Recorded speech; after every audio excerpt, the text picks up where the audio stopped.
Hi everyone, so we're going to continue with our different properties of water here. The first one is going to be called heat capacity. So heat capacity is how long it takes to change the temperature of water by 1 degree. So water tends to have a really high heat capacity, which is really good because with the sun constantly beating on the water, it takes a lot of time to change that temperature by that 1 degree. If water was very easily changed in its temperature, we wouldn't really have a consistent global temperature on the earth, which is very important for many different ecosystems. Another important characteristic here is our boiling point, and that's when the temperature at which water starts to boil. We're also going to see our freezing temperature, which is the temperature at which water freezes or anything freezes. And last one, we talked about this earlier, but our evaporation rate is the rate at which water turns from a liquid into a gas.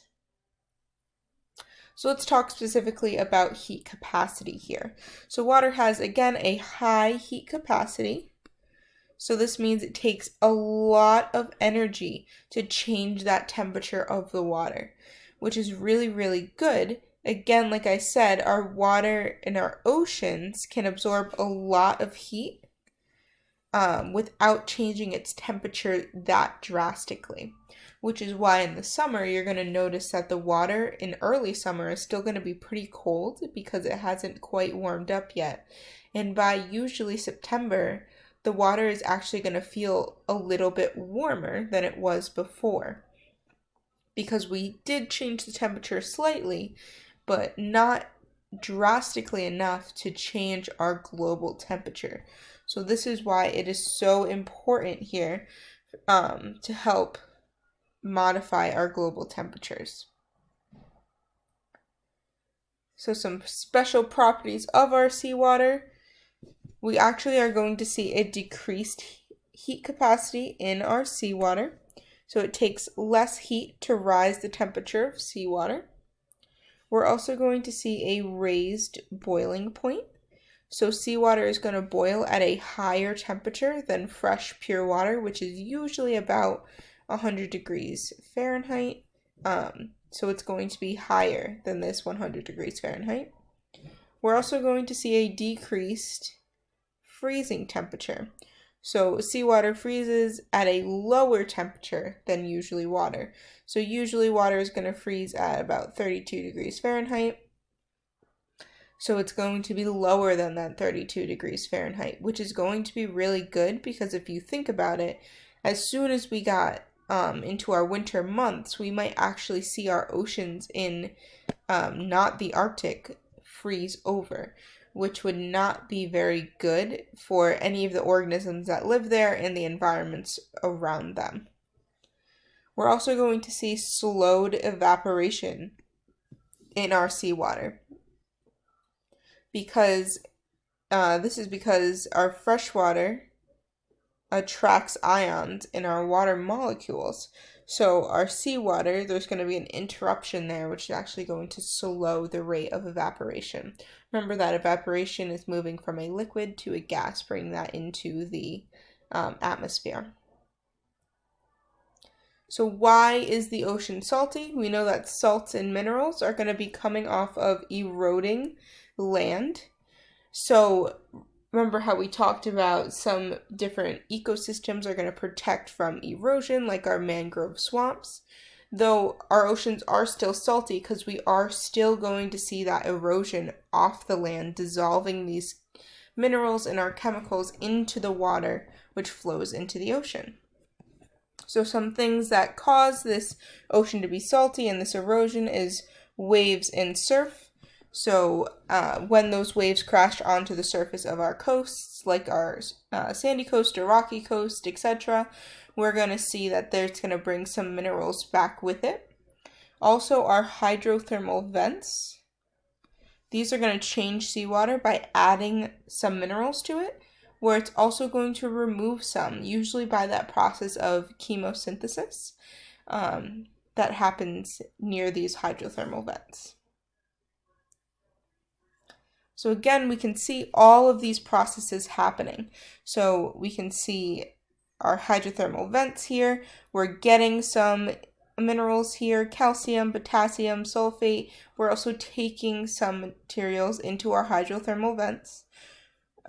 We can see with our weathering and erosion, bringing some of these either through rivers or through crashing waves into our ecosystems here. So just this movement of all of these different minerals and dissolved salts that we can see inside of our water is really going to change how the seawater is salty or not.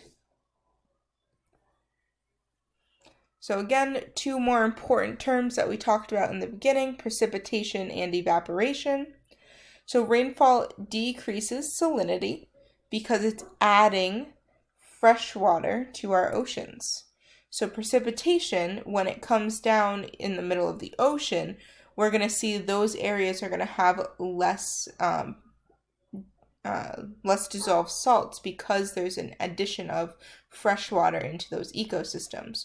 Where the opposite is going to happen with evaporation because it's taking fresh water. So it's actually removing fresh water from those areas in the ocean. So when it's removing the water, it's not taking the salts with it. So that's going to result in a higher salinity in those areas of high evaporation. So our density in our ocean water, our seawater density is going to vary with its salinity and its temperature. And this causes our seawater to stratify, which means forming different layers in our ocean. So our dense water, our heavy water, is going to sink below the less dense layers. So we actually might be able to see these different densities within our water, forming those stratified or layers. So some other things that are going to affect this. So warm water tends to be less dense. So the water molecules are moving faster. So a lot of them can fit in one area at once. So these salt molecules are adhering to these water molecules. So there are less salt molecules in this warmer water because they're moving so fast. You can't get that connection. Where our cold water is going to be more dense because they're moving more slowly. We can fit more of them into one area. And if we have more water molecules, we're also going to see that we're going to have more salt molecules that are dissolved into those areas. So when we're thinking about those layers, our warmer water is probably going to be the water we'll find on top, where our colder water is going to be on the bottom of our oceans. So we can see our ice is going to float because of that really special property, and it does not take in the salt. Our warmer water is less dense, therefore contains less salt in there. Remember, these are moving faster, so there's less water molecules in a certain area.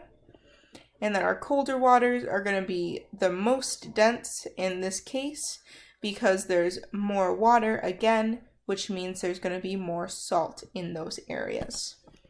That's where we're going to stop for today. If you have any questions, please reach out.